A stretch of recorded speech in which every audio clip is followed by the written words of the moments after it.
dan korban keduanya ini tubuhnya dihabiskan dalam waktu sehari semalam.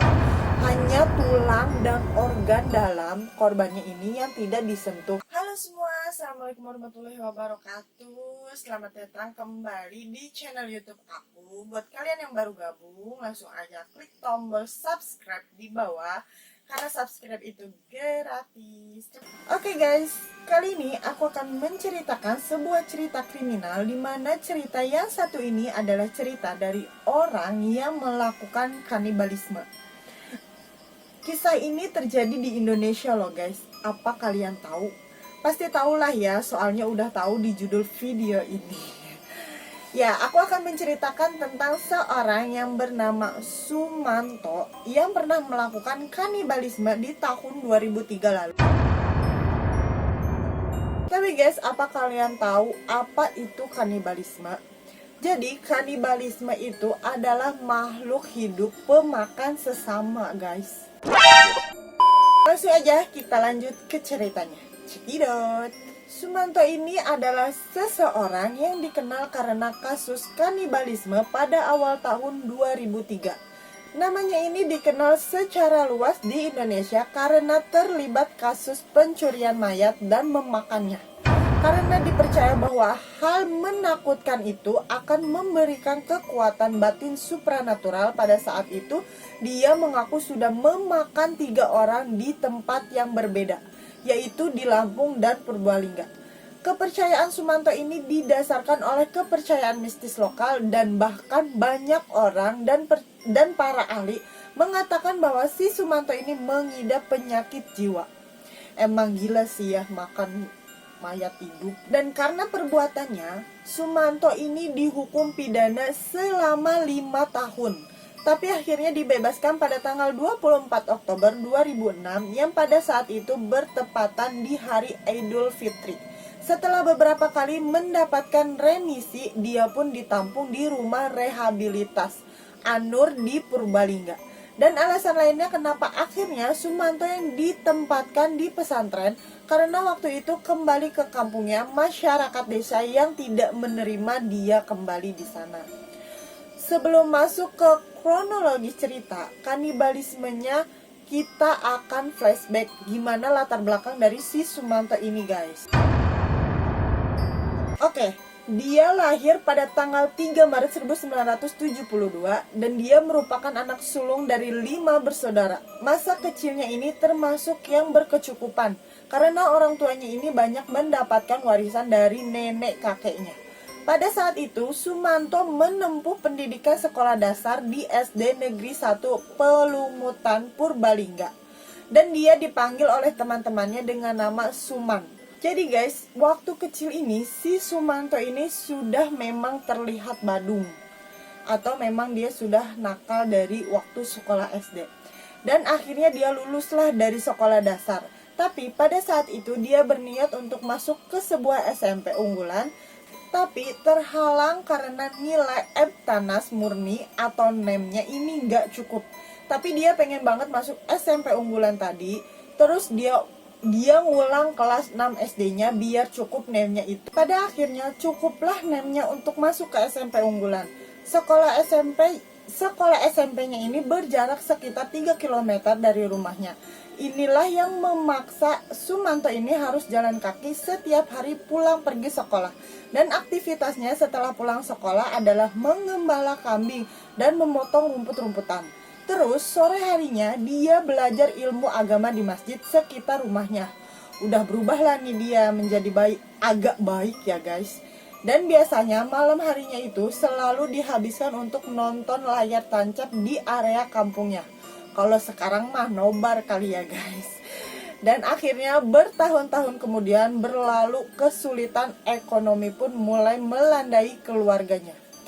Karena masalah ekonomi ini yang membuat keluarganya ini harus menjual satu persatu perabotan rumah mereka demi untuk mencukupi kebutuhan hidup. Terus waktu duduk di bangku kelas 3 SMP, Sumanto ini akhirnya putus sekolah. Kemungkinan dikarenakan kekurangan ekonomi dan tidak sekolah lagi. Setelah dia dewasa, dia punya 2 mantan istri. dia bertemu dengan istri pertamanya ketika dia bekerja di Lampung, dan pernikahan pertama ini tergolong lumayan singkat.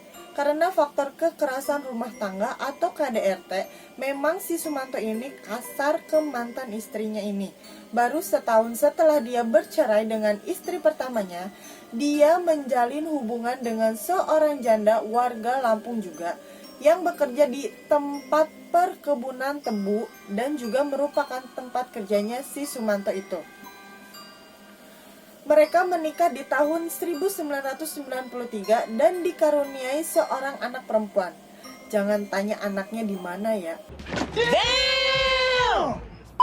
Nah, waktu dia sudah menikah lagi sama istri keduanya, dia jarang pulang ke rumah, cuma hanya 1 kali dia pulang. Tapi kelakuannya sama juga, melakukan kekerasan rumah tangga di pernikahan keduanya. Akhirnya gak tahanlah si istri keduanya ini, lagi-lagi dia bercerai untuk kedua kalinya. Nah, setelah perceraian kedua inilah dia mulai mendalami ilmu hitamnya. Sebenarnya tidak diketahui kapan tahun pastinya Sumanto ini menghabisi atau memakan korban-korbannya yang ini. Tapi menurut pengakuan Sumanto, beberapa tahun setelah dia bercerai dari istri keduanya, dia ini mulai memperdalam ilmu batin, yaitu ilmu batin ini dipelajarinya dari seorang gurunya.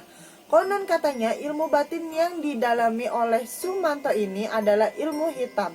Dia berharap dari ilmu hitam ini dia bisa memperoleh kekuatan kekebalan tubuh.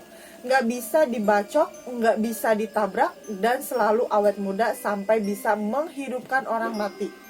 Untuk memenuhi kesaktian itu, si Sumanto harus melakukan beberapa syarat atau ritual yang sangat-sangat aneh dan mengerikan. Dia disuruh gurunya untuk memakan 7 manusia. Terus kata gurunya, kalau kamu ingin semakin hebat lagi, tambah lagi 20 lagi, jadi 41 orang. Mungkin kalau makan 41 orang, dia bisa abadi kali ya. Tapi di dunia ini nggak ada yang abadi, guys.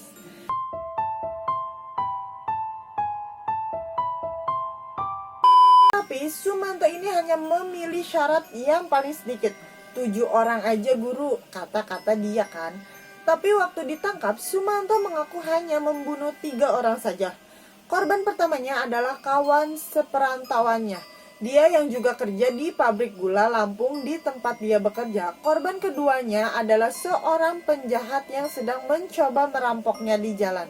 Mungkin sekarang disebut begal kali ya. Pada saat itu kronologisnya ada seseorang yang mencoba merampoknya, dan untuk membela diri akhirnya dia pun bunuhlah itu perampoknya. Udah mati perampoknya itu, ditariknya di tengah hutan, dimamam di situ. Tapi sebelum disantap, si perampok ini dikuliti dulu, dan korban keduanya ini tubuhnya dihabiskan dalam waktu sehari semalam. Hanya tulang dan organ dalam korbannya ini yang tidak disentuh sama sekali dan dibiarkan membusuk di dalam perkebunan tebu itu. Di korban keduanya ini katanya Sumanto mengambil, mohon maaf ya, alat kemaluannya si korban buat dijadikan jimat. Terus waktu wawancara dia bilang, sampai sekarang masih saya simpan jimatnya itu. Jadi jimat si Sumanto itu ada 2, guys. Damn! Korban terakhir, korban ketiganya yaitu Mbak Rina. Jadi waktu itu di saat korban ketiganya ini, si Sumanto ini udah nggak di Lampung, udah baliklah dia lagi ke Purbalingga. Waktu itu di sekitar desa tempat dia tinggal, tepatnya di desa Maja Tengah, adalah seseorang nenek-nenek yang sudah meninggal. Terus dikuburlah kan, tapi nggak sampai 24 jam setelah dikubur, warga setempat dibuat geger ketika kuburannya Mbak Rina sudah diacak-acak. Nggak sampai di situ aja, kegegerannya makin terkejut lagi mereka ketika waktu diperiksa mayatnya nggak ada, hilang guys, cuma tersisa kain kafan guys. Setelah 2 hari hilangnya Mbak Rina, akhirnya berhasil ditangkap nih si Sumanto. Waktu Sumanto mengatakan bahwa ketika malam hari menggali kuburnya Mbak Rina, mayatnya dimasukkan ke karung, dibawa ke rumah dia. Dia ini berencana akan menghabiskan mayatnya Mbak Rina di malam itu juga. Tapi karena kelamaan eksekusinya mungkin udah terlanjur terdengar azan subuh, terus dimasukkannya lagi ke dalam karung. Terus dikuburnya lah itu mayat Mbak Rinah di depan rumahnya dia. Dan pada saat itu Sumanto juga mengatakan maksud dia memakan Mbak Rinah itu supaya Mbak Rinahnya itu bisa hidup lagi. Tapi bukan Mbak Rinah hidup dengan wujud fisik, tapi Mbak Rinah ini akan hidup di tubuhnya dia. Ngaco kali ya si Sumanto ini. Mayatnya Mbak Rinah ini nggak cuma disantapnya sendiri, dikasihnya juga ke bapaknya. 7 potong dia meracikan menjadi sate guys, sate manusia. Sumanto bilang ke bapaknya, "Pak, ini sate kambing buatan aku, enak deh, cobain." Gitulah kira-kira kata Sumanto.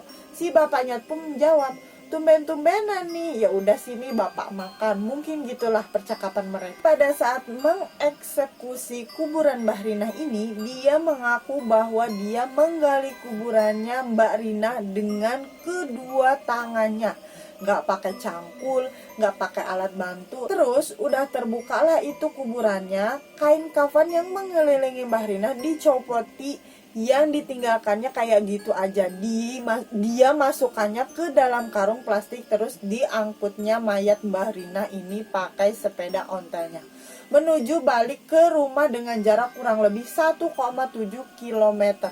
Dan sampai di rumah langsung meletakkan mayat Mbah Rina ini di pekarangan rumahnya. Sesudahnya langsung dieksekusi, disayatnya daging mayat ini dipotong-potongnya kecil-kecil gitu kan, udah habis tuh. Dimakannya itu mayatnya Mbah Rina. Katanya waktu lagi rekonstruksi, Sumanto betul-betul memperagakan cara dia memakan mayat Mbah Rina dengan sangat lahap. Gak ada tampang berdosa sama sekali. Sampai ribuan orang yang melihat rekonstruksi mereka mulai jijik, marah ngelihat kelakuan Sumanto ini. Saya juga kesel dengernya. Tapi ada juga yang mengatakan bahwa sebenarnya ulah atau tindakan ini bukan untuk ilmu hitamnya, tapi katanya keadaan ekonomi lah yang memaksa Sumanto ini memakan manusia. Hal ini dikatakan oleh seorang petugas yang mengenali Sumanto ketika sudah ditangkap. Dia mengaku bahwa keadaan ekonomi lah yang memaksa si Sumanto ini memakan manusia, karena pada saat itu Sumanto ini berada di titik garis kemiskinan. Bahkan katanya pada saat itu Sumanto ini tinggal di sebuah gubuk kecil bekas kandang kambing. Dan karena kondisi inilah yang membuat Sumanto ini suka menghayal makan makanan enak, makan daging. Tapi karena keadaan ekonomi, boro-boro makan daging, kadang makan juga susah. Sampai akhirnya dia mendengar toa masjid mengumumkan berita duka dari meninggalnya Mbah Rinah. Inilah yang akhirnya membuat si Sumanto ini nekat memakan manusia. Tapi ya guys, nggak ada-adanya aku nih, kalau nggak punya uang, aku juga nggak mau makan daging manusia. Lebih baik kasbon ke warung ya guys. Tapi ya guys, kalau orang udah kelainan atau penyakit mental, dia memakan daging manusia itu rasanya kayak ada rasa puas, dan rasanya daging itu seperti terasa lezat. Bahkan dia mengaku dia ini lebih menyukai mayat yang mati tidak lazim, kayak orang kecelakaan, orang kesambar petir. Mayat yang mati mendadak itu katanya lebih lezat guys. Katanya, ini mah ya, saya mah belum pernah ngerasain. Tanya si Sumanto. Tapi gimana kabar Sumanto hari ini, saya juga nggak tahu guys. Damn! Tapi menurut kabar berita, setelah segala perbuatannya, tindakannya, kanibalismenya, Sumanto hari ini sudah hijrah dan menjadi manusia yang lebih baik. Udah berubah 360 derajat, dan setelah masuk di penjara, dia ini mulai memperdalam ilmu agama, dan bukan ilmu ngaco yang diajarkan gurunya tadi. Dia belajar agama, apalagi setelah dia masuk pesantren itu makin rajin ibadahnya. Sering ikut pengajian, dan konon katanya sering memberikan ceramah kepada santri-santri yang lain di sana. Dan informasinya dia dibimbing oleh seorang kiai yang bernama Supono, dan Kiai Supono ini sudah wafat 16 Maret 2020 lalu guys. Inilah juga merupakan sebuah bukti bahwa kalau memang mau berusaha, setiap manusia itu bisa berubah atau hijrah ke jalan yang lebih baik. Itu bisa banget ya guys. Tetapi melihat apa yang terjadi di diri Sumanto adalah sedikit gambaran jika kondisi ekonomi adalah alat ampuh untuk mengubah manusia. Apabila kita tidak bisa menjaga diri, maka hal-hal negatif pun bisa saja kita lakukan. Jadi selalulah untuk bersyukur dengan keadaan dan menanam sikap kerja keras agar apa yang dialami oleh Sumanto tidak lagi dialami oleh orang lain. Oke, jadi yang jelas setelah perubahannya Sumanto ini kita yang jelas tidak pernah membenarkan apa yang sudah pernah dilakukan Sumanto di zaman dulu. Tapi melihat tekadnya yang sudah berubah berhijrah, tidak ada di sini siapapun yang berhak untuk menghukum dia selain Allah Subhanahu wa taala, dan mungkin niat dia untuk berubah berhijrah menjadi pribadi yang lebih baik lagi. Insya Allah pada akhirnya masyarakat pun bisa menerima dia kembali dengan sifat yang baru, yaitu lebih baik. Gimana menurut kalian guys dengan kisah Sumanto ini? Komen di bawah, oke? Oke guys, terima kasih buat kalian yang sudah nonton video ini sampai selesai. Buat kalian yang suka sama videonya, klik aja tombol like. Dan kalian boleh komentar membangun di bawah ya guys.